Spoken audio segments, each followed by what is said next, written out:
The college football experience weekday preview and picks for Tuesday through Friday and DFS episode on the Sports Gambling Podcast Network is brought to you by Underdog Fantasy. Underdog has just added pick'em scorchers where you can win 100 times the amount of money you enter. That's right, folks. Turn 5 into 500 in just one game. Plus, every Sunday, they're giving away $100,000. Use the promo code SGPN at Underdog Fantasy for a 100% deposit bonus up to $500. We're also brought to you by Hall of Fame Bets, the sports betting research platform for parlays, player props, and game lines. Download the Hall of Fame Bets app or visit HOFBets.com. Use the promo code SGPN and get 50% off your first month and start making smarter bets today, people. Plus, the NBA is back, and so is the NBA Gambling Podcast. To celebrate, we're giving away an NBA Gambling Podcast hoodie. Head over to sportsgamblingpodcast.com/NBA dog for all the details. Once again, sportsgamblingpodcast.com/NBA dog for all of those details. And remember, as always, folks, too, let it ride. Hey, this is Derek Stevens. I'm the owner of Circa Las Vegas. You're listening to SGPN. Let it ride.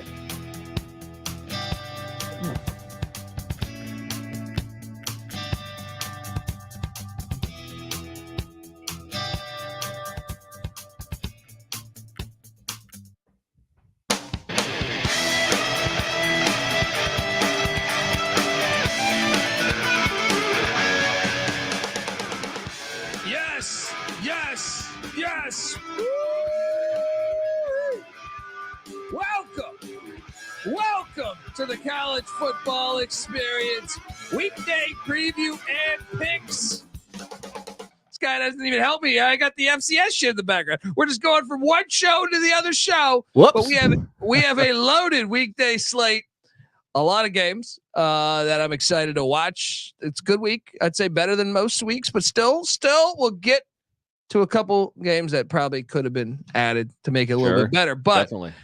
You're wondering who the hell you're listening to. That's fair. My name is Colby Swigga Database Dan, a.k.a. Pick Dundee. That's not a pick. This is a pick. He was raised in the land down under, where a man thinks on his feet, speaks with his fists, and lives by his wits.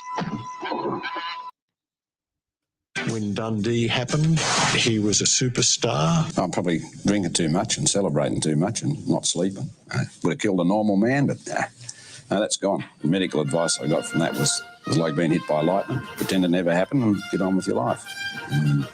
We got a loaded slate. 2 games Tuesday. 2 games Wednesday. 4 games Thursday, 2 FCS games. And 2 games Friday, 1 FCS game included. Still, when I look and I see Tulsa SMU on a Saturday, when I see UMass and Army on a Saturday, when I see UConn, Boston College on a Saturday, I mean, I can go on. Memphis, North Texas, East Carolina, UTSA, Southern Miss, App State. You can go on and on. Arkansas State, ULM. I mean, come on. Put this on the weekday, folks. Shit, give us a marquee game like Wyoming, Boise, too. All right, I am joined by my co-host. Give it up for former. First off, the DFS god himself. How about that? We invite you to come play DFS with us Tuesday, Sign up. Wednesday. We're going to have another show dropping on Thursday for the Thursday night action, the Friday night action, the Saturday night action. All right, give it up for the rooftop IPA drinking, homebrew making, tobacco living, the free like giving, former Herndon Basketball League MVP. Give it up, Red Sea Nick in the place to be. There we go. What's going on, man? I mean, just a wild week. I actually had a pretty bad, I didn't have the greatest week of picks week 8 wise, but it was a great weekend of college football with the exception of some of those calls. I want to get your opinion on the some of those big time calls, like the Iowa punt return. Well, yes. So I had a decent betting weekend. I was 7-4 and it was close to being 9-2. And that's one of the games where I was betting Iowa -4.5. And when I'm watching that punt return, I'm doing a celebration dance because I see that cashing. And then the fact that they returned that, I mean, what in the hell? I mean, yeah, we've watched a lot of football. I put up with how much football we've watched up there with the top of people our age, and I've never seen anything like that before. Complete horseshit. Well, what's crazy is they showed the tweets or someone from his other returns that game where he did the same thing. Really? And they don't call anything there. Yeah. And what's crazy is you're not supposed to be able to review that. It has to be it has to happen in the field where they call it. Yeah. So then they review that. It just makes you wonder. Yeah. So I missed that game, and then I was also on the Illini, which was looking good for shit most of that game, 90% of that game. So it could have been a very nice 9-2 week, which would have been a real nice feather in my cap. But 7-4, hey, I still made money.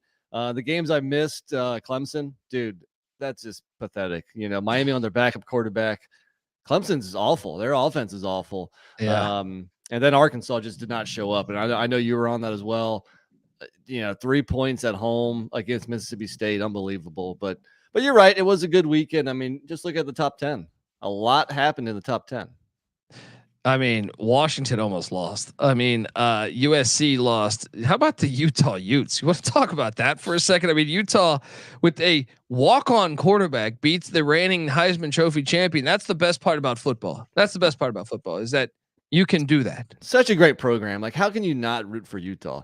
They don't get all the talent that some of the other, like Oregon or USC does, but they're so well coached, fundamentally sound. They just have tough players. And, they're Cam Rising's, out again. So what? It just, they just win, and that's all they do. It's wonderful to watch.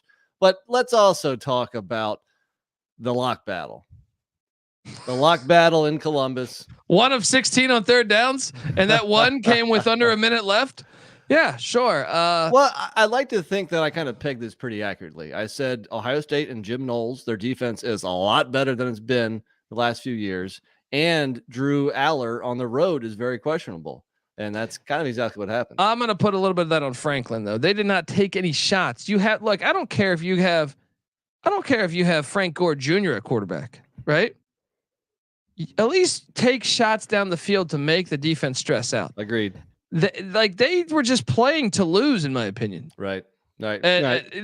Your other points were valid, right? Your other points were valid, but I still didn't come away thinking like Ohio State is this awesome football team. Did you? No, me neither. But it's a different Ohio State team. They don't win, putting up gaudy offensive stats. This is more of an offense that isn't very good, but the defense is pretty damn good. It appears. We still want to see them against a really good offense, but I mean, we kind of thought that's what we thought. Penn State had at least, an above average offense. Yeah. Yeah. Very we'll true. See. But so what? 2 top 10 teams lose. Penn State being one, the other being UNC, which was just absolutely fantastic, hilarious. Patty C called for Virginia on the money line. 24-point dog. His stone cold lock of the week. I mean, UNC, they always do this. I didn't think it was going to be against UVA. We mentioned maybe against Georgia Tech next week or further down the road against Duke or NC State or something. But they always do this. UNC can never be trusted. But then, in the other teams in the top 10 that just barely survived, like Washington, Oklahoma, Texas. Who's the most counterfeit out of between Washington, Oklahoma, Texas, and Florida State? Because I think if Riley Leonard finishes that game, I think Florida State loses. Yeah, you might be right. I think Duke's actually pretty damn good, though. The most counterfeit of those teams, I would say, is probably, I'm going to sound like a hater, but probably the Big 12 teams there. Probably Oklahoma and Texas. Yeah. Well, Quinn Ewers is now out. Did you see the spot in that game? Were you watching that game? No, I did not watch. I did not get most eyes on this game. No, didn't watch it. That is the worst call of the season, in my opinion. That's worse than that. It's worse than the punt to me because the spot was so obvious. And I heard your recap show, and you're right. It always seems like the spot always favors the big school. It always goes against the biggest small school. The thing that makes me the crazy conspiracy theorist is it's one thing to get the spot wrong, but to not review a play that is so important to the game. Yeah. When college football doesn't have the NFL thing where you have to throw the flag. College football reviews all plays. They say. I find it ironic that we review all these plays that are pointless sometimes. I mean, shit. Me and Patty C watched the Utah USC game on a 4th and 1 where a guy gets like 5 yards. They reviewed. Right. They reviewed that. Right. And yet you can't review this like gigantic play.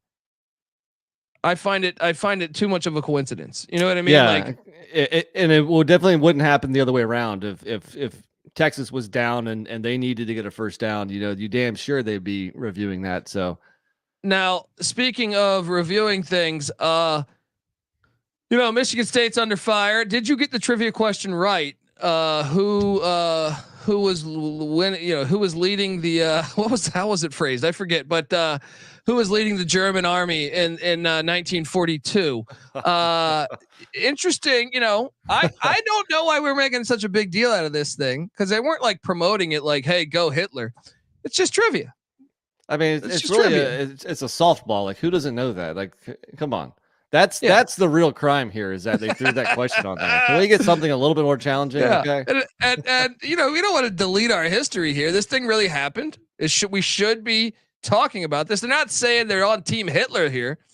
I don't understand. Magic Johnson issues an apology on Twitter. What the fuck's going on here? You can't pose a trivia question where Hitler is the answer, huh? That's off limits these days.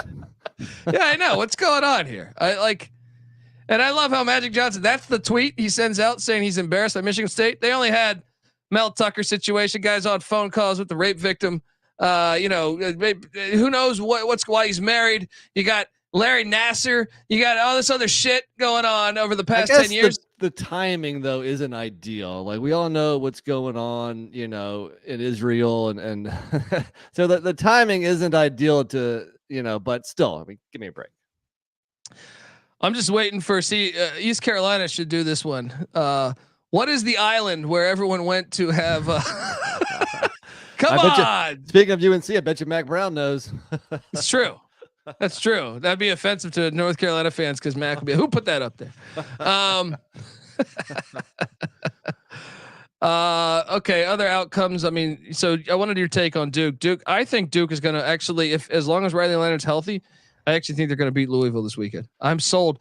That's the thing. I got into it with a lot of Florida State fans over the past 2 days. I thought Duke was winning the line of scrimmage on offense and defense before the Riley Leonard injury. Yeah.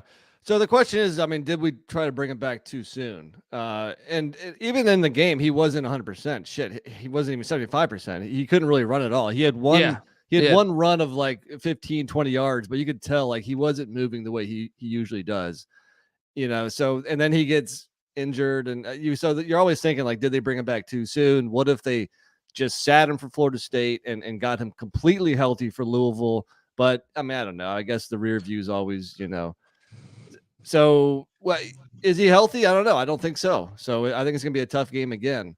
We saw what the backup did, and that wasn't much of anything. And there's a big drop off. Yeah, for sure. There is a big drop off. Right, for sure. But the other thing we should discuss before moving on to next week is coaches. And I think we're lockstep in this. The fact that a coach has to go for it all the time now, no questions asked, because analytics say. Hold on, Arizona State. Did you see the end of this one? No.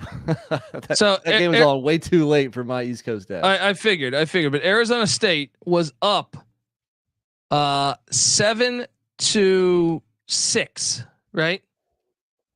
They go for a 4th down. I think it was, if memory serves me correct, 4th and 3 or 4th and 4.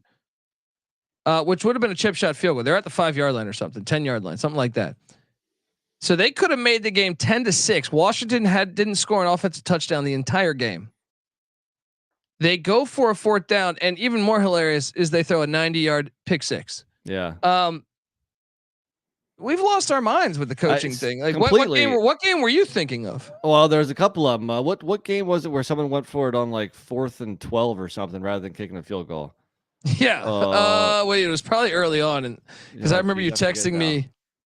Was it? It was crazy. I was like, "What are they doing? Kick the field goal." What game was that? Even Duke and Elko, they went for it on 4th and 3 and rather than kicking the field goal. Yeah, It's like, yeah. yeah. I saw it like 4 or 5 times over the weekend where it seems like the coach doesn't want to be responsible for decision making anymore. So it's always analytics say always go for it. I mean there's a time and a place to be aggressive and to go for it, and there's a time and a place to take the points or to punt it. So we can go back to last week with Oregon Washington. What game was it then that we were texting? I know. I remember it. We were texting it. I just don't remember what game it was. Was it Utah? No, I don't know. But either way, hilarious. And speaking of coaching, I feel like we should touch on this topic. Where are you at? I mean, with Mike Houston, he should already be fired. Yeah, I think losing to Charlotte, that's probably the final straw. I'm actually kind of surprised we haven't heard anything yet. So I think he has to go.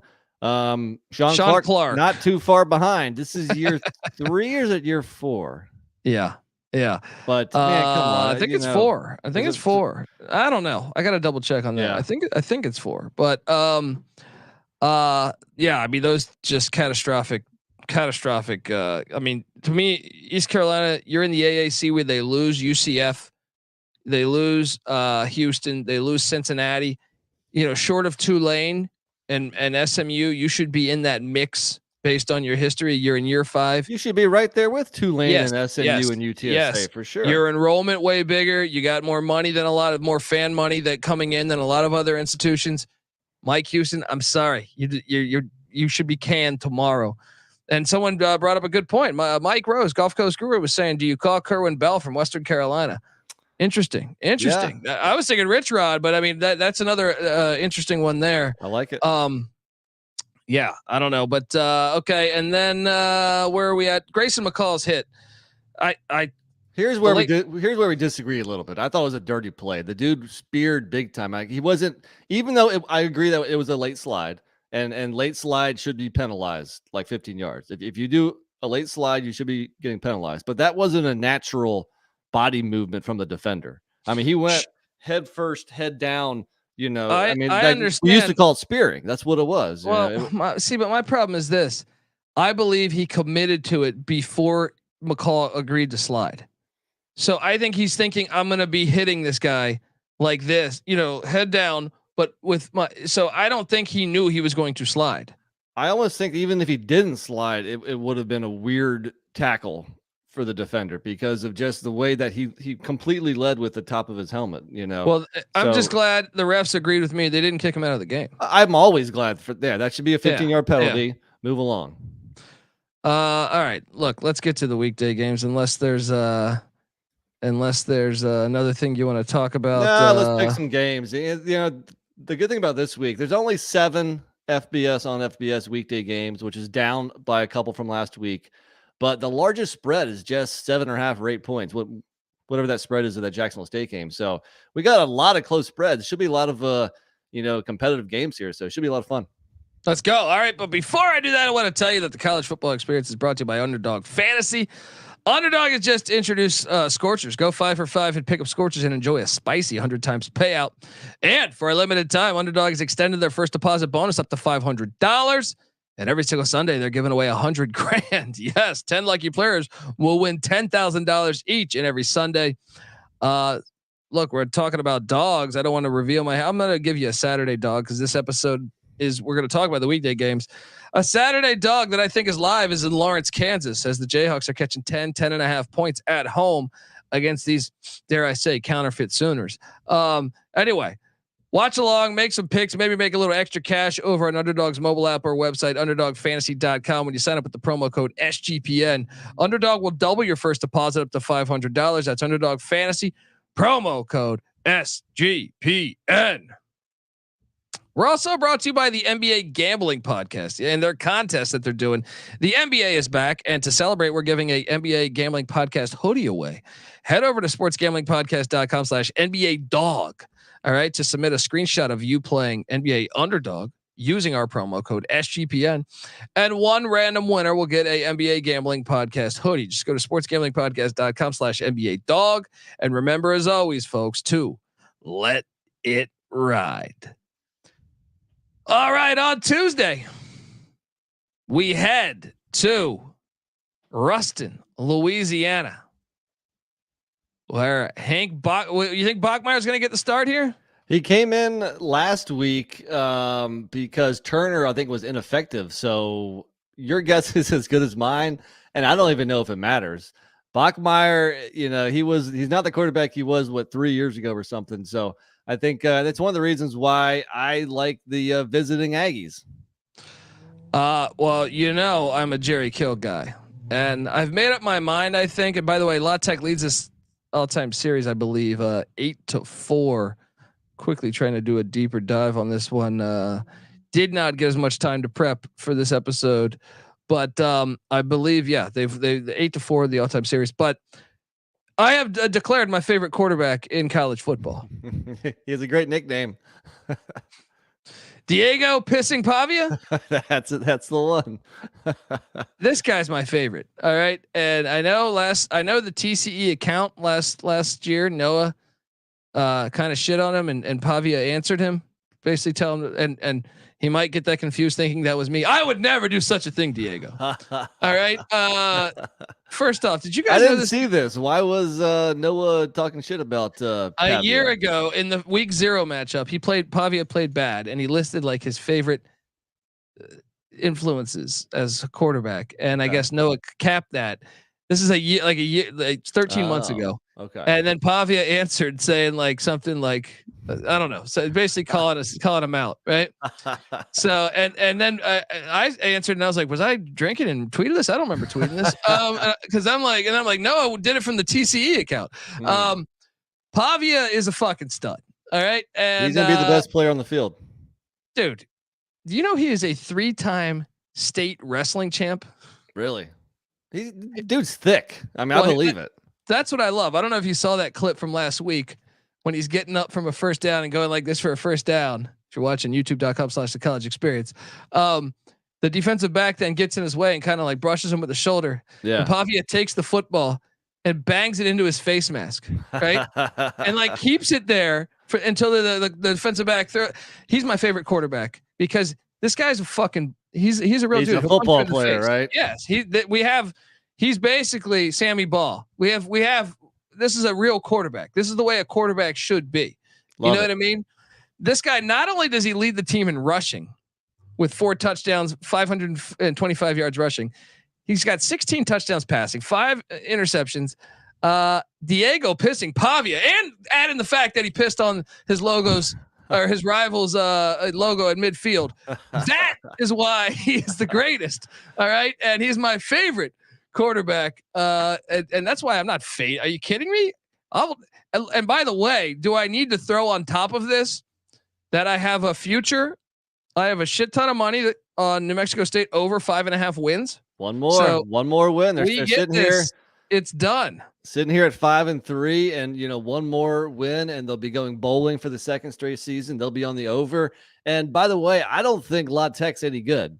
They're 3 wins this year against UTEP, Northwestern State, and FIU.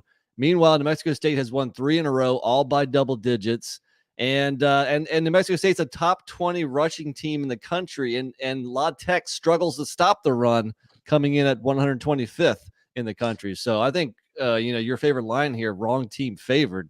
I'm all over the Aggies. 100%. I think La Tech is one of the 10 worst teams in the country. I know Max in there saying La Tech off a bye week. They could be off. I don't give a shit how many days off they get. I think this team sucks ass. And I think Jerry Kill, one of the most underrated coaches in college football over the past 20 years, is going to have New Mexico State bowling at 6-3. And by the way, I know they still host Middle Tennessee the following week, but I love the end of the schedule because I think you're going to get some premier matchups as New Mexico State plays at the Hilltoppers. I think if the Hilltoppers beat Liberty, people thinking, oh, they're going to rematch. Don't watch out. New Mexico State could win that game. Then I even like at Auburn and home to Jacksonville State. I'm having fun with Jerry Kill's squad and Diego Pissing Pavia. So I am all over the 2.5 and the Aggies. I'm gonna bet this too. So I mean, I guess let's lock it up. Let's lock it up. Let's lock it up. Aggies up. Let's go. Aggies up. This is it. This is what you do here with Aggies up. Those pistols, those sweet ass pistols, best logo in college football. All right, the Flamin' Libs and Jamie Chadwell are hitting the road to Bowling Green, Kentucky, where Liberty won 30-24 the last time they played, but that was the COVID year with no fans. You A don't lot just has changed since then. You don't just walk into LT Smith Stadium and just assume you're going to push the Tops around, especially the Tops coming off a loss. I think they're a live dog. I will take the 5 and the Tops. I will sprinkle plus 170 on the money line as well. Austin Reed, they lose to Rich Rod. I think it's a get right spot, and it's a tough place to win. They know a thing or two about Conference USA championships. So true, but I've watched Western Kentucky now a few weeks in a row, and this is not the same team. I kind of wonder if that offense has been figured out a little bit. If you look at their passing stats, they're still 30th in the nation passing, 282 yards per game. Okay, so that sounds pretty good, right? Well, last year they were second best in the nation, 352 yards per game. The year before that, they were number 1 overall, throwing for over 400 a game. And, what's the guy's name? Austin Reed. He only has 1 game over 300 yards passing this season. It seems to me like that offense is kind of stalling out here. As much as I do think Liberty is due to drop one, I don't know if this is it. I think Western Kentucky is a soft team. Well, and Liberty on the road has actually been shitting on teams. I mean, at Buffalo, 55-27. At FIU, the airport, Hangar 5, 38-6. At Jacksonville State, 31-13. They have dominated on the road, but this is where they get had. Give me the Tops and the points. And at least in one regard, this is kind of similar to the first game because you have a very good run team, Liberty, 3rd best in the country, going up against a very bad team and stopping the run, Western Kentucky, 129th. That's why I'm going to go with both road teams here because I think, a strong running game travels, and I think Liberty is just the more physical team. And I've been off on Western Kentucky. They lost last week. They almost lost to La Tech when La Tech owned the second half against them. And I still think they didn't even look that good against Middle Tennessee State a couple weeks ago. They took a while to pull away. So it almost seems like people have figured out this Hilltoppers passing attack some. So I'm going to lay the points with Liberty. Ooh, okay. I like this. We're having some difference. All right, look, let's jump on over to Wednesday's action. One of the most exciting teams in college football to watch. Rich Rodriguez, the Jacksonville State Gamecocks, heading to Tarmac 7 to take on the airport and Mike McIntyre. What are you doing here, man? Eileen Rich Rod, man. They won 19-10 the last time they played, by the way, in 2020. This is at Ricardo Silva Stadium, but here's the thing. McIntyre's always good as a dog, man. I will take Jacksonville State minus the 8. I think they're better. Now, this one's tough. Jacksonville State is clearly the better team. And I feel like FIU was fortunate to win that game in overtime against Sam Houston State. They hit their over. That's true. Maybe they're celebrating, but they're also getting kind of close to bowling. They just need 2 more wins. But in that game last week, I think FIU scored like the first 10 points of the game and the last 13 points of the game. But they were outplayed for probably the middle 3 quarters. At the same time, the home dog is appealing here to at least cover, but I think I'm going to ride with you and lay the points. I think this game can still be close, but like Rich Rod opens it with 5 minutes left in the 4th. Zion Rebs 60-yard touchdown run or something like that. That gives the Jacksonville State like a 10 to 14 point win. You know what I mean? So that's the logic there for me. I will say this is my least favorite of the Tuesday and Wednesday games. This is one of from a gambling point of view. From a viewpoint, what's your favorite game to watch out of this? Is it Liberty Western Kentucky? I think so. I think Western Kentucky's been the best team in this conference the last couple of years. Well, arguably, I mean, maybe UTSA also, but with Liberty being 7-0, I think that's must-watch football for sure. Yeah. UTEP. Someone tweeted us. I can't remember who. My apologies on forgetting the name of. I think I know it. Actually, hang on. This was a good tweet at us that I thought. I don't know that I can ever think of a time where this has happened, where a team has been 0-5 or 0-6, and that is Sam Houston State. And I want to shout out. Sorry, I'm dragging ass a little bit to make sure I get his name right. But I can't recall a time where you had two teams or back-to-back weeks with the 0-5 team and 0-6 team, and I think his name is Matt. Where I can't find it. Where they've been all favored, but yet been terrible. They've been winless, but yet still favored. And now we have that situation with Sam Houston State. Sam Houston State's laying 3.5 against your UTEP Miners. That was how easy was the Battle of I-10 win last week? Man, I'm kicking myself for being on the wrong side of that. That was an awful pick by yours truly. Your UTEP Miners, are they your most hated team in college football this year? They're up there. They were last week. Just when I threw in the towel on them and they turned around and beat FIU by 13 on the road. I'm like, all right, maybe they use that bye week to regroup, but they couldn't keep that momentum going and they got beat down pretty bad, 28-7. Now here's the thing: Sam Houston State winless against UTEP. All right, back in 1990 they lost 17-10 at the Sun Bowl, and in 2003 they lost 59-14. So Ken, this is luckily though it's at the Bear Claw on ESPN2. All right, take it on Sam Houston State in Huntsville, Texas. I'm laying the 3.5. This team is the best. I honestly was thinking about this. I think this is the best 0-7 team I've ever seen in my life. Well, look, I mean, they are in the last 4 games, they've lost 2 in overtime. The other games, they could have beat Liberty. They were right there. They could have beat Air Force. Air Force, BYU were close games. Dude, I agree. I'm taking Sam Houston State too. This was a 3-3 game against Air Force in the fourth quarter. This team is a lot better than 0-7. And how many games has Air Force won in a row now? Like 12 or something? Yeah. They have one of the biggest winning streaks in America. I mean, once again, do I pull up the BYU game in Provo? This was a 7-0 game. BYU was up 7-0 with 5 minutes left to go in the game. All right. Or I don't know, 8 minutes left in the game, whatever it was.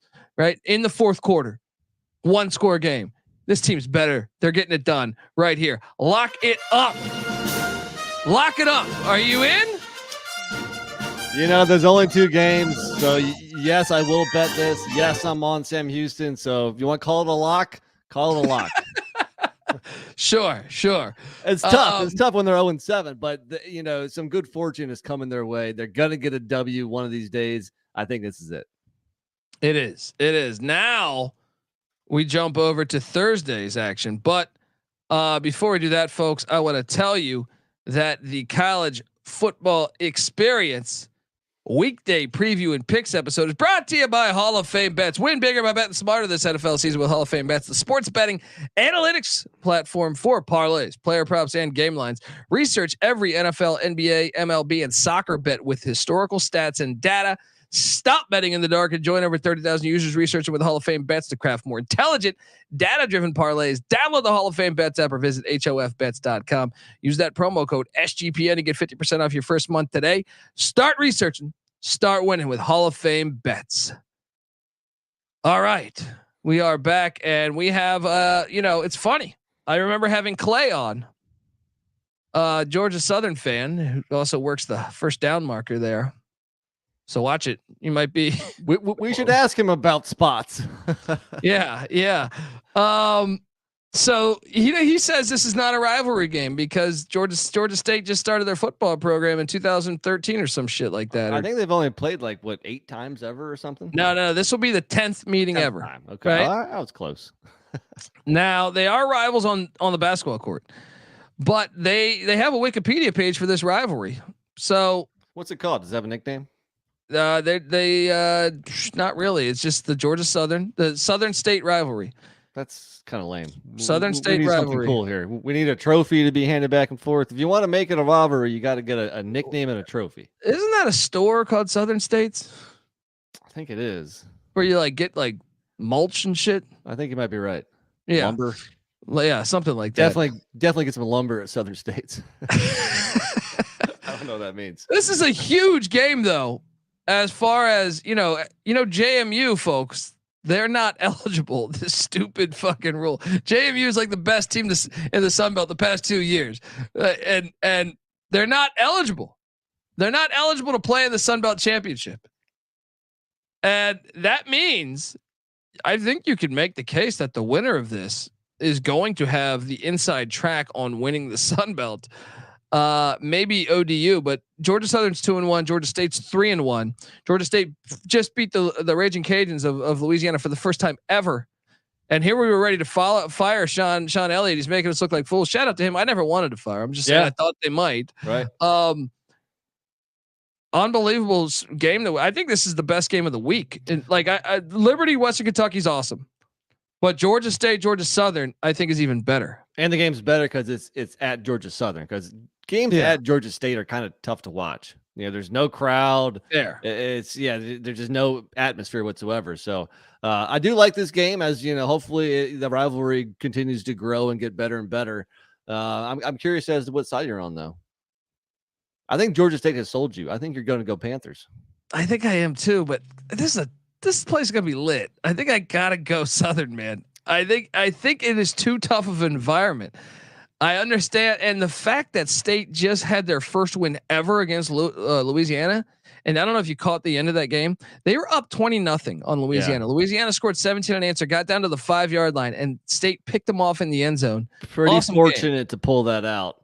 So I think I'm going to go back. The real deciding factor here, because it's a tough game, man. This is a toss up. Why I went Georgia Southern and why I agree with you is one thing you said for a long time. The second of back-to-back road trips is always tough. Even if this is only a couple hours down the road, still that's tough. I'm going to go Eagles. I think they surprise some people, even though they're favored. I think Georgia State is getting more of the headlines this year. So I think Southern wins this. Do you know that Georgia State has won 3 straight? Yeah, that's shocking to me. Makes it a little shocking to me. Clearly, Sean Elliott makes this game a point of emphasis. And the other thing that makes the second of back-to-back road trip even tougher is that it's a short week, only 5 days, a lot of travel in those 5 days. I think that's why Georgia Southern wins. I'm with you. Southern wins. Huge game. Best game of the weekday slate. You could argue this one could be the best. Syracuse heading to Blacksburg, Virginia, where the last time they played was a fucking classic. You remember the last time they played? Syracuse was down double digits in the fourth quarter, threw like a game-winning, almost a Hail Mary, but it wasn't like a Hail Mary. It was just like he found a guy wide open for like a 70-yard touchdown. So this is Old Atlantic versus Old Coastal. So it probably wasn't last year. Is it a couple years ago? Was they have like 21? I'm sorry, 21? 2 years ago. Okay. This is old Big East foes too. They've been playing since the 1960s. Syracuse leads the all-time series. I think a lot of people might think Virginia Tech leads the all-time series. Yeah, that's kind of surprising. Yeah. Lane Stadium. Look, Thursday night is great because Georgia Southern. Great fans, great mid-major fans. Blacksburg, great fans. So we're gonna have great college football fans out. Oh yeah, college football will be in full force Thursday night. The Hokies are laying 2.5. I'm buying in to the Hokies. I know this is fascinating because you have Brent Pry, who's a who is a Bud Foster defense guy. And then you have Rocky Long. We had Bud Foster on this show, and I was like, I think I asked him. We've had Foster on a couple times, and great guy. And I asked him what are the teams he's watching outside of like the Hokies, and he was like, I think to quote him, it was something to the fact of he was like, I like watching my defensive coaches that I love. And at the time, Gary Patterson was still at TCU. Yeah, and he said, I circle out Gary Patterson. Any Gary Patterson game I want to watch. And then he said Rocky Long. He was like, anything Rocky Long's doing, he's always cutting edge with his defenses. I love watching Rocky Long defenses. So now you have Rocky Long taking on essentially Bud Foster's guy, Brent Pry. Fascinating game, but I do lean Hokies because that home edge and the fact that everyone's injured for Syracuse. Aronde Gadsden is out for the year, and they lost their their other tight end, who's a beast, Stephen Mahar, I think it was, out for the year. Their wide receiver Trevor Penna out, I think for the season, if not indefinitely. What are you doing here? Yeah, I think Virginia Tech is slowly getting a little bit better. They're making some strides. It might just be baby steps, but the emergence of Kyron Drones at quarterback is making that offense at least decent. And we have no idea why he wasn't starting from the get go. Why they started this year with Grant Wells under center again is mind boggling because Drones is definitely better, and you've seen that the last few weeks here. Both teams coming off a bye. Syracuse needed the bye because they had a pretty tough gauntlet of 3 games before the bye. They were home Clemson, at UNC, at Florida State. They dropped all 3, got blown out in the last 2. So they really needed the bye to get healthy, even though some of those injuries were season long and they're not getting those guys back. But yeah, ultimately the fact that Virginia Tech is kind of trending upward and they're at home, Thursday night at Lane, and the fact that Cuse is trending downward, I think you have to go Hokies. Yeah. I think this is going to be my Thursday lock. Give me the Hokies minus the points at home. I definitely feel better about this one than Georgia Southern, so I'll ride with you. Let's go. Thursday night on ESPNU. What if I told you, folks, if you follow the Celebration Bowl, right, which is the SWAC against the MEAC for the Black National Championship every single year. First off, it's an awesome game. You should check it out. And these Dion and Jackson State went to the national championship the past 2 years. Well, 2 years ago, Buddy Pugh and South Carolina State pulled off the big upset against Dion and company. Last year, it was Davis Richard and North Carolina Central pulling off the big time upset. These two on ESPNU playing in a critical conference game. Buddy Pugh, coaching legend. He's announced that he's hanging it up after the year. He's in his 40th season, I feel like, with the program. And this is a rivalry that goes back to 1927. Ooh. 1927. This is why FCS underrated, very underrated. South Carolina State, though, they've been a mess all year, 3-4, right? But they out the gate, they lose to Jackson State by 30. Right. That was in week 0. Then Biff Poggi and Charlotte get him by 3 touchdowns. All right. 24-3. Georgia Tech puts it on them. But then South Carolina State beats the Citadel in that rivalry game against the SoCon. They beat Virginia Lynchburg. Then they lost to Tennessee Tech, but they have won 3 of 4. They beat Delaware State last week, 35-7. And then you have, to me, one of the, this is what I mean by East Carolina sucks. Davis Richards, an awesome quarterback for North Carolina Central. You couldn't pick up the phone and see if he wanted some opportunities to come. Maybe down the road, give him a chance. Dude, that guy's a stud. He's a fucking stud. They're laying 20 points. Central is now. These FCS lines move a shit ton, so buckle up, folks. Last time they played last year, South Carolina State and Buddy Pugh pulled off the upset, 26-24. Classic rivalry, spot there as. Everyone thought Central was going to win that one. Buddy Pugh got the upset. Looking for a revenge spot. 20 points is a gigantic number. I actually think by the time this is released, I would expect it to be more like 15, 16, 17. But what are you doing here? Look, I mean, usually I go with NC Central, which is right up the road from me. But they were sluggish last week against Morgan State, only winning 16-10. I think they were laying double-digit points in that as well. So I think in this kind of rivalry game where South Carolina State season hasn't gone according to plan, I think this is their Super Bowl. If they can knock off the 6-1 North Carolina Central, that's going to mean everything for them. So I think they at least keep it close and definitely cover this big line. I agree. I will take the points. And Buddy Pugh, he's been coaching for a long time for a reason. But then you have on CBS Sports Network, folks, the fucking Long Island Sharks. All right. Who, by the way, I don't understand what's happening with the fucking Long Island Sharks because I lost a lock on them last week. So let me get this straight. Long Island had a decent year last year. It was their first year kind of breaking through. They lose at Ohio week 1, 27-10. You're thinking that's not bad because Ohio's a 10-win team from the MAC a year ago. Week 2, they lose at Bryant. Letdown spot after the Ohio game. Bryant was decent last year. Okay. Then at Baylor, 30-7. That's not even that bad of a loss at Baylor. So you're thinking The fucking Sharks are probably a lot better than their record. Then they take on Duquesne, which, by the way, Duquesne now looking like they're going to be the team with the auto bid to the FCS playoffs. They lose to Duquesne 31-28, last second field goal by Duquesne to win the game. So you're thinking this Long Island team, 0-4, is pretty much better than what we think. And they prove it the very next week. They beat Sacred Heart by 10, and you're thinking, okay.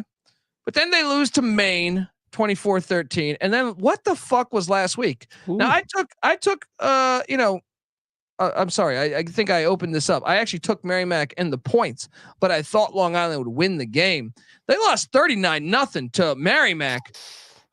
What the hell is happening? Now the fucking Sharks. Now on the other side of this is the one I lost. Central Connecticut State beat Wagner in a game I thought Wagner was definitely going to win.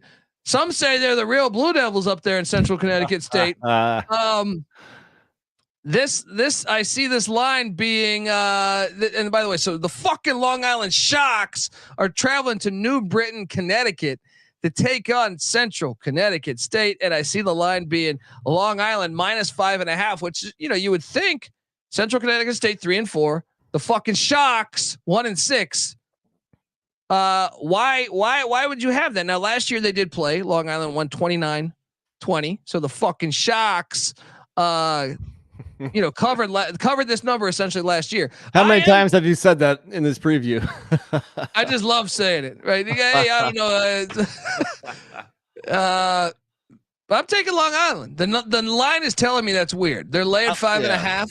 I'm gonna lay the points also. Yeah. They bounced back from that ugly loss to Merrimack. Give me the fucking Sharks. That should still be they were the Blackbirds, but that was too offensive. So they changed it to the fucking Sharks. That's on CBS Sports Network, folks. So we all get that game. All right. Buckle up. All right. Now we jump over to Friday's action. Once again, college football failing us this Friday with just one game. Luckily it's Biff Poggi. We get the legend Biff Poggi taking on Tom Herman. Florida Atlantic heading into Charlotte, Jerry Richardson Stadium. All right. Hilarious. This line's dropping some. Last year, Florida Atlantic won by 30, but there wasn't Biff Poggi on that sideline. Florida Atlantic's laying 4.5 at Charlotte. Charlotte's got a really good defense. They held ECU to like 120 yards of offense, but I think that might be more of Mike Houston being terrible. I'm going chalk. Give me Florida Atlantic -4.5. I think it can be close for 3 quarters.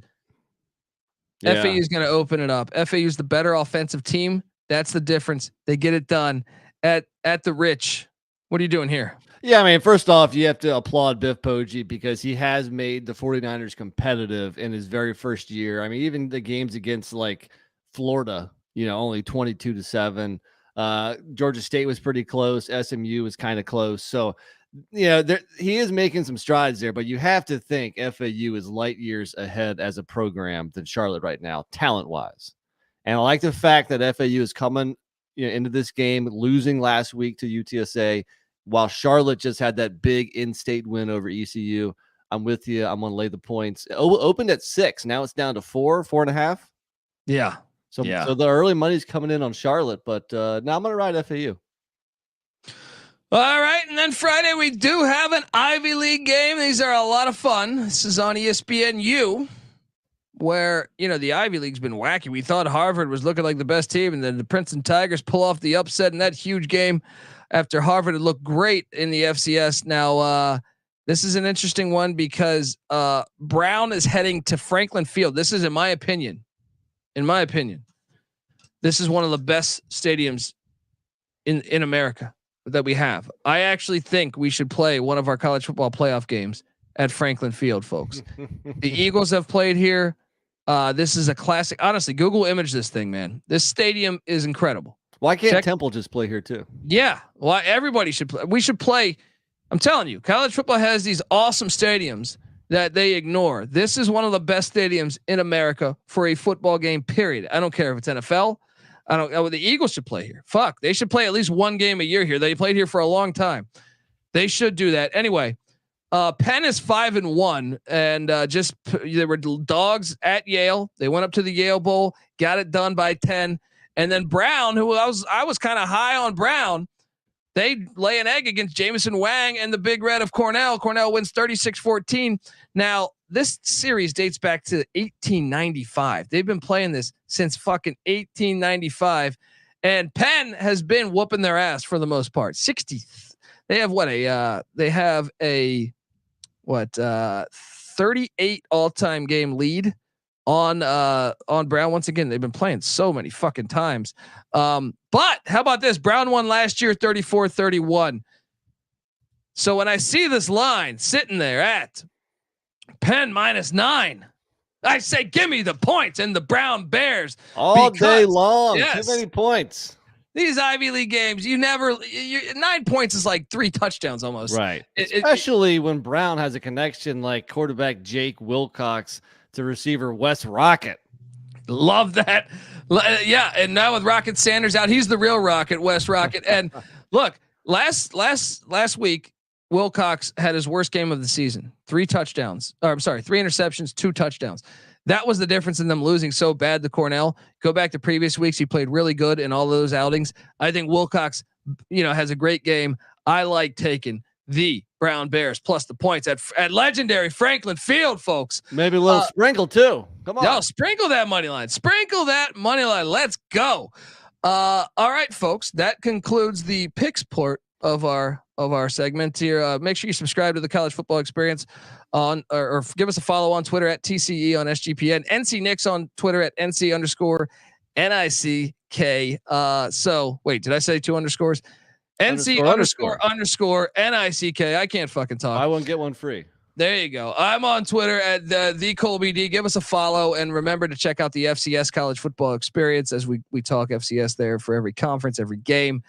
Also, this show, the College Football Experience and the College Basketball Experience. I don't know if folks realize, NC Nick, that season tips 2 weeks away. 2 weeks, man. Every year it like sneaks up on you. You're like, what? Really? There's basketball in 2 weeks? Yes, and we had a great story of Indiana's star freshman getting arrested at a Taco Bell because he wouldn't leave. Now, there could be a lot of scenarios there. You could possible diarrhea situation where you're in the bathrooms and you're saying, I'm not going out. We've all been there. Yes. You know what I mean? Like the crew has closed down shop and you're just like, no. I am not going out into that world right now. I ain't done yet. Dude, this happened to me in Dublin, Ireland. I had the hotel reservations at a different city and I was like, no. It wasn't Dublin. Wait, where was it? It was Galway. It was Galway. Yeah. Galway, Ireland. I was like, no. I'm staying. I don't give a shit. They're like, the rooms are double the price. I don't care. I'm not leaving this fucking room. Charge you whatever you want. So maybe there's that situation. Hilarious. More on that story on the College Basketball Experience. But subscribe and also check out the Sports Gambling Podcast live every single Friday from Las Vegas at VSiN. Or on VSiN, I should say, VSIN, Brent Musburger's network. If you have YouTube TV, you have VSiN, folks. So check us out every Friday night. And look, if you're watching on YouTube, stay put. We're doing our DFS part of the show right now. So hang tight. All right. All right.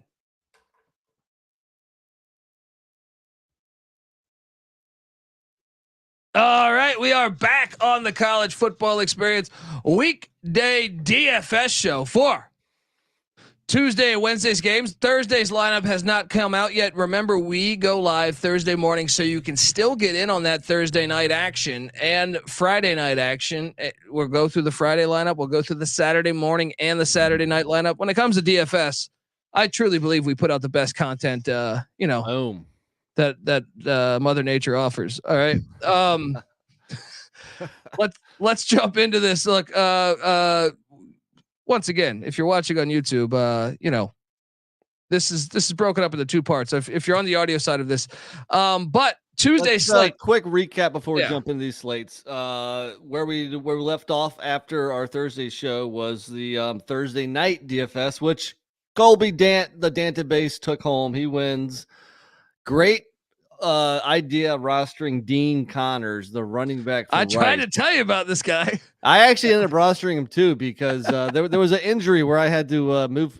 Who was it? For Thursday? No, Rasheen Ali. There was some injury news where Rasheen that's what it Ali, was. yeah, So yeah. I plugged Connors in. Sure enough, he runs for 120 yards, 3 touchdowns, also 20 yards receiving. The guy's a beast. I'm a fan now. So watch out for Dean Connors. But then the Friday night showdown, Jamie won. Saturday, the day slate, our guy S.J. Collins won. The night slate, B for 54 wins. I was in the top 3, so I was in the money on that one. And then you kind of kicked my ass with the side bets. Not gonna lie. You had Man Jack, the receiver for Houston, who had like 20 fantasy points. Nice little game for Man Jack. I had Rock Taylor, the receiver for Memphis. You won that one, and then you had Devin Carter, the West Virginia Mountaineer receiver, transfer from NC State. He edged out Owens, the receiver for Oklahoma State.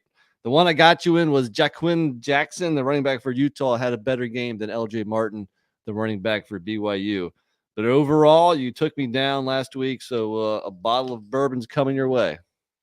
Because I understand how the bastard thinks. I taught him. Now I own one. All right, let's get to this Tuesday slate. Did you roster 2 quarterbacks? I did quickly. Again, the Tuesday slates: New Mexico State at La Tech, over under of 52. Liberty at Western Kentucky, over under of 61.5. And the 2 teams I like to win these games are the away teams, New Mexico State and Liberty. And I'm going to go Diego Pissing Pavia at 9.3K. But I also went with Caden Salter at 8.7. Whoa. Diego Pissing Pavia. If I could roster my whole team, I would do that as all Pissing Pavias. All right.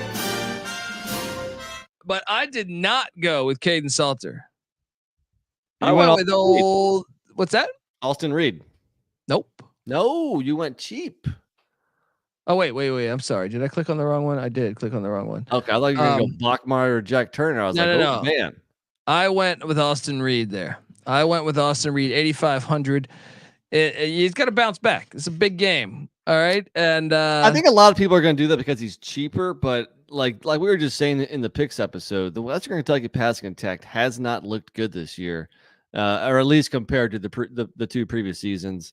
And Reed offers nothing with his legs, and he hasn't thrown over 300 yards all but once this season. So make it twice. I think Salter's the better play, especially what he can do with his legs. Make it twice. They're getting it done. Do you have leftover money? Because I got $100. So you wouldn't have the chance to roster Salter, but you think Reed is going to put up better fantasy points? Look, some of Reed's bad stats are because they play at Ohio State. They play all this crazy non-con. All right. Don't try to dodge a question. Do you want this to be a damn side bet here? Put a bottle of bourbon on it. All right. I'm surprised you're not shaking in your boots after I kicked the tar out of you last week. All right. It's not going to happen 2 weeks in a row, buddy, especially with this one. Because I feel pretty good with Salter being the better play over Reed. Well, I only have 2 running backs, and that's rare. I only have 2 also. But when you got a shit ass lineup full of running backs, I went with 2. I went with the running back stack with my quarterback. I like to do my quarterback running back stack, which is more understandable when there's just 2 games on a slate because you almost have to. Did you go Quentin Cooley? No. I didn't have. I'm telling you, I'm pissing Pavia. That's right. And I went with La Tech's rush defense is terrible. Monte Watkins, the TCU transfer. Play the music. This guy's a stud. He's getting 12 yards of rush. Jerry Kill, I love you, buddy, but let's get him the ball a little more than. Why the hell do 2 other running backs have more carries than him? I don't get it. You were on him last week, and so last week was funny. Last week he had 10 rushes for 109 yards, and that actually brought down his yardage per carry average. So and how about what he does in the receiving? Like, this guy is a home run threat anytime he touches the ball. All right, because when his receiving stats on the year, like he averages over 10 yards a catch too. He clearly needs more touches for sure. That's why I think you roster him as well, and I think Kill's got to get him the ball more. Well, what maybe that'll start Tuesday night. I did an insurance policy, and I put Star Thomas on there too. Like I said, I have I want all of this rushing attack, whether Pavia, whether Watkins, or whether it's Star dancing with the Star Thomas. There, look. So what did Star Thomas do last week? He didn't do much, right? Because you were complaining that for some reason you always roster him, and he had 4.2 fantasy points, and yet you're going to do it again. Well, the main reason why is he's their goal line rusher. He's their goal line guy, dude. So he only had 42 yards rushing, only 7 carries. I mean, I guess you could consider Jamani Jones. Right? What did Jamani? But he only had 2 rushes last week. No, you got to go start Thomas because they like to give it to him inside the 10-yard line. You got to do it. You got to do it because look, you don't want Latex rushing attack. They never commit to the run. Right. You don't want Western Kentucky's. All right. You don't have the money for the Flamin' Libs. So this is what you got to do. You got to load up on these shooters here. So you mentioned La Tech's run defense, which is awful, 125th in the nation. Well, you know what? Western Kentucky is awful also, 129th. That's why you have to get Quentin Cooley in that mix. I mean, he has been crushing it of late. 3 straight games over 100 yards. The last 2 weeks, he's gotten 24 and 28 carries. He's only 6.3K. You're telling me you didn't put Quentin Cooley in your lineup? I didn't have that type of cash. All right. Well, you must have spent up at receiver.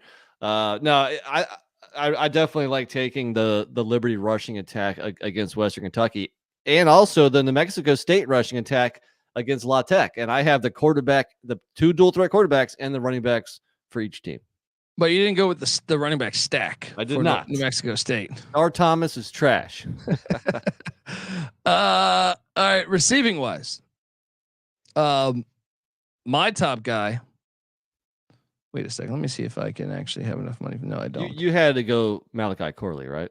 No, I didn't have the money. Jeez, who the hell who'd you spend money on?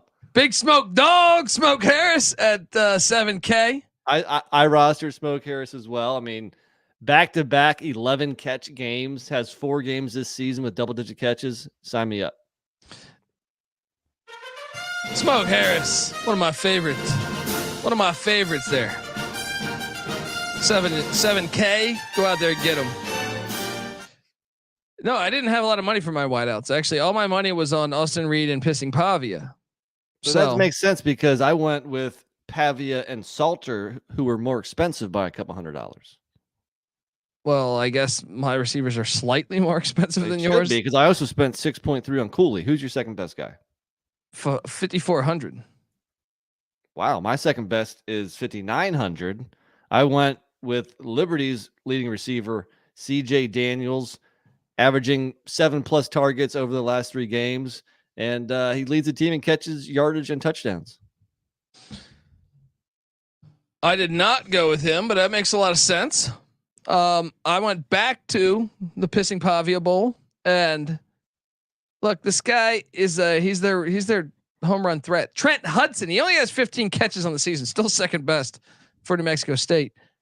But he's their home run threat. He averages 21 yards of completion, or a catch, I should say. 5 touchdowns, which is almost double more than anyone else in the receiving unit. I went with Trent Hudson from New Mexico State. I like it. I mean, both Liberty and New Mexico State, they're receiving. It's kind of tough to pinpoint who's going to have the best week in, week out. Okay, I didn't roster him, and my last 2 guys were pretty cheap. And even though I'm off on Western Kentucky this week, I still had to get a couple pieces of that passing game, and they had a couple cheap options who I think were decent, and that's Dalvin Smith for 4.5K, and that's KD Hutchinson for 3.4K. Both were decently involved in the passing attack last week. Both had about around 10 fantasy points. They're cheap guys on a team that's going to pass the ball a lot. What did Hutchinson do last week? Hutchinson last week, he had 4 for 52. I think you just sold me on Hutchinson. He's how much? So I was going to go Jimmy Holiday, the Tennessee transfer. 3,400. I think Hutchinson's been more involved of late than Holiday. All right, I just switched then. I'll play that music. Now I have $700 extra. Ooh. So now can I switch out Star Thomas? For Cooley, I can. Oh, We're gonna have the that's way same to do. team though, right? Well, the difference will be the quarterback. My final wideout at 5,100 with the tops is Easton Messer. He's the second leading receiver on the team. He's got 3 touchdowns as well. So I took a shot on him. You know, I don't know what was happening with him last week because he was there returning punts and returning kicks, but he caught nothing. He had 2 targets last week, 0 receptions, 0 yards. I mean, he's had some decent games. I mean, against Troy, he went 6 for 96. Maybe it's a bounce back spot, but I didn't feel comfortable with Messer this week. What's that, sir? That's nothing. All right, folks, look, before we get to the next slate here, talking Wednesday, want to tell you that the College Football Experience DFS show for the weekday slate here on Tuesday and Wednesday, it's brought to you by Underdog Fantasy. Look, Underdog has just introduced Scorchers. Go 5 for 5 and pick up Scorchers and enjoy a spicy 100 times payout. And for a limited time, Underdog has extended their first deposit bonus up to $500. Look, they give away $100,000 every Sunday. Yeah. 10 lucky players will get $10K each every single Sunday at Underdog Fantasy. So watch along, make picks, maybe make a little extra cash over on Underdog's mobile app or website, underdogfantasy.com. When you sign up with the promo code SGPN, Underdog will double your first deposit up to $500. That's Underdog Fantasy, promo code SGPN. We're also brought to you by the NBA Underdog Contest. Yeah, the NBA is back. And look, we're ready to celebrate. All right, we're giving away an NBA Gambling Podcast hoodie. Head on over to sportsgamblingpodcast.com/NBA dog to submit a screenshot of you playing NBA Underdog using our promo code SGPN, and one random winner will get an NBA Gambling Podcast hoodie. Just go to sportsgamblingpodcast.com/NBA dog. And remember, as always, folks, to let it ride. All right, we are back on the College Football Experience DFS show for Tuesday and Wednesday, folks. And if you want the pick show, if you're listening to this on the audio side, go listen to our picks. We cover every single weekday game, including the FCS game. So go check those out, or that episode out. Did you go with 2 quarterbacks on Wednesday night's DFS slate, NC Nick? I did, and that slate includes Jacksonville State at Florida International with an over-under of only 44.5. And UTEP versus Sam Houston with an over-under of only 36. Not a whole lot of points Wednesday night is what Vegas is telling us. So this one was a bit of a challenge to put together. I did go two quarterbacks, and I started off with Zion Webb for Jacksonville State. Well, great minds think alike, they say. All right. Now, hopefully this guy's got a history of getting injured. Hopefully he stays healthy. All right. That's your only sweat. They like to bring in Smothers too. You never really know. I mean, if Webb starts off the game with a couple bad drives, they might put in Smothers. So it's a gamble taking any Jacksonville State quarterback. But like he did last week when he put up over 30 fantasy points, he has a pretty high ceiling because he can run the ball. Yeah, I think he ran for 146 last week. Yeah. Rich Rod's offense, man. Who's your second quarterback? These quarterbacks are probably going to be pretty chalky, but I wasn't going to go FIU, and I wasn't going to go UTEP either. So I'm going Keegan Shoemaker with Sam Houston.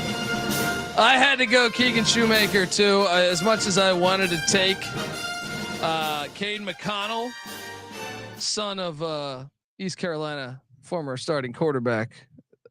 So, I wanted to do that, but I was like, no, I can't take UTEP. UTEP's on auto fade for me at the quarterback spot. Yeah. So and Shoemaker's been over 20 fantasy points 3 weeks in a row. He's a safe bet for production. Now, running back wise, did you roster 3 backs? I went 3 this time. Yeah. I did not. No. Okay, good. I like it. Some differences. I'm going to start, going back to Jacksonville State here. I'm a little worried because Malik Jackson is now questionable. He might be returning, but my hunch is that he's still probably 1 week away. So I'm going to go with Anwar Lewis. There you go. It's my running back too. You want look, in this slate, you want as much pieces of Rich Rod's offense as you can get. It's the one offense that we know is decent. That's true. And you know what? I mean, even if some of those other guys are healthy, Lewis still led the team in rushing last year. He was he hurt this year himself. He missed the first, I think, 4 games. So now he has back-to-back weeks over 80 yards rushing. So I think 5.9K. I think it makes a lot of sense. Yep, and my second running back is on the other side of that game, Mike McIntyre. I don't know why Shamari Lawrence sometimes doesn't play. But he's a beast. This guy's a stud. I'm convinced he's one of the best running backs, if not the best running back in the CUSA. I know they have Cooley. I know there's a lot you can name that are solid backs. I just think Shamari Lawrence is really good. Now, I know last week he only got 2.9 yards a carry, but Sam Houston's defense is actually legit. I think Shamari Lawrence at 5,500 is a value play right now. Yeah, I like. I mean, he got 16 carries, so it was nice to see him getting a decent amount of touches. I didn't roster him though. I went John Gentry, the running back who was back last week for Sam Houston after missing a couple weeks. The thing I like about him is that he catches a lot of balls too. He went 7 for 36 catching last week. A few weeks ago, he hit 3 for 85. Catches a bunch of screens here, so. I like the Sam Houston offense probably to do more than FIU. So I went John. Probably, I'm not positive. I was about to say, it's like that's a bold take. Not positive there, but that's why I went Gentry, and I didn't have the money for your guy anyway. All right, let's get to these. Wait, do you don't have any more? Who's your third running back? I do. Dion the Tank Hankins. As soon as I was ready to, you love this guy. Every roster you've ever had, you put Tank Hankins on that roster. No, last couple of weeks I went Burgess instead. So him and Burgess kind of, split the rock. Burgess was getting more carries until the last couple of weeks where Deion Hankins had 16 for 120 last week, 19 for 62 and touchdown the week before that. That's my only piece of this UTEP team. So they're still decent at running the football. True. I would agree there. I almost rostered their other guy. Wideout wise, since I have 4 of them, lead the way. I paid up. This guy, I actually think he's overpriced. But on a slate where I was struggling, I went with Chris Mitchell. Play the music. Yeah, Chris Mitchell for Florida International. This guy is like a heavy part of their offense. All right, like they have to get him the ball if they're going to win, in my opinion. I agree that I think he is kind of overpriced. There's no reason why he should be the most expensive receiver, but he is just consistent. I mean, he's a safe bet and on a slate with not a whole lot of safe bets. Well, I tell you who is a safe bet. My second wide receiver. Play the Noah music. Smith. I already know. Exactly. This guy's a fucking stud.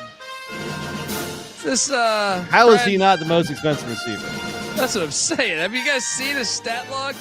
Let me tell you, since the Jacksonville State game on September 28th, 10 for 97 that game and a touchdown.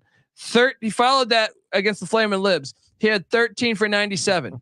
He followed that against Diego Pissing Pavia and New Mexico State with 8 for 55 and 2 touchdowns. And then last week, 9 for 91 and a touchdown. This guy's a fucking stud. 4 touchdowns in the last 4 games, definitely. He also had a rushing touchdown last week too. They get him the ball. All different ways. You got to roster this guy. All right, look, before my final 2 players and NC Nick's as well, I want to tell you that the College Football Experience DFS show is brought to you by Hall of Fame Bets. Win bigger by betting smarter this NFL season with Hall of Fame Bets, the sports betting analytics platform for parlays, player props, and game lines. Research every NFL, NBA, MLB, and soccer bet with historical stats and data. Stop betting in the dark and join over 30,000 users researching with Hall of Fame Bets to craft more intelligent, data-driven parlays. Download the Hall of Fame Bets app or visit hofbets.com. Use that promo code SGPN to get 50% off your first month. Start researching, start winning with Hall of Fame Bets. All right, so I have 2 more players left back on the College Football Experience DFS show. You have 2 more, right? No, just 1 more. So go ahead. Okay, my top guy. I'm taking you back to. It was hard to find players that I was super excited about, but I'm going to go with Kelly Akari. I don't know. How do I Akari? Yeah, it's close enough. He had a really good week 2 weeks ago. Didn't do jack shit last week. He's boomer bust, but I like the gamble on him. I didn't roster him though. UTEP Miners out of Irving, Texas. He's just a junior. So that's my third to last guy. Who What's is his your price? He is $6K. I didn't have enough money for him. My last guy, and I'm gonna do the same double stack as I did last week. It's a Sam Houston State double stack. So I got Shoemaker, I got Noah Smith. I'm also going Malik Phillips for 5.3K. He didn't crush it. That double stack didn't work out exactly as I planned last week. Just 4 for 59. And so not a bad day. But the week before that, it was 10 for 118 and 5 for 94 the week before that. So the guy's getting looks, he's getting targets, he's getting touches. So I think they're going to have some success against UTEP. That's why I'm going to go back to the well and do this double stack with Sam Houston State. All right. I like it. But I'm going to beat the tar out of you. Who's your last guy? My last guy, I'm taking you back to the Jacksonville State game. He's a senior. He's from the great state of Florida. So he's back home from South Florida. You think Rich Rod's going to feed him? I think he is. Quentin Lane at 4,800. Now this guy, he's kind of been, he gets the ball every single week for a couple catches. Only has 1 touchdown on the season, right?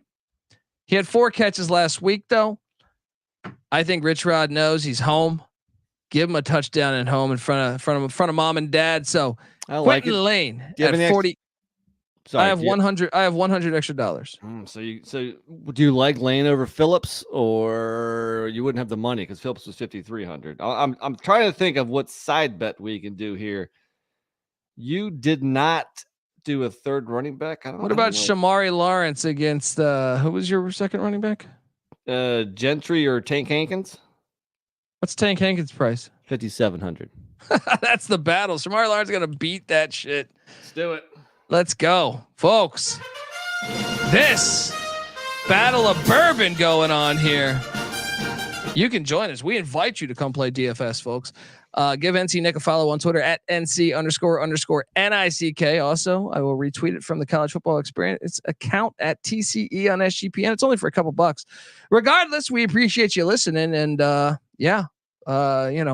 this is a great time of year. We get these college football games rolling along. Subscribe to the College Football Experience. Hop on over. Give us 5 stars. iTunes. Come on, folks. What are you doing?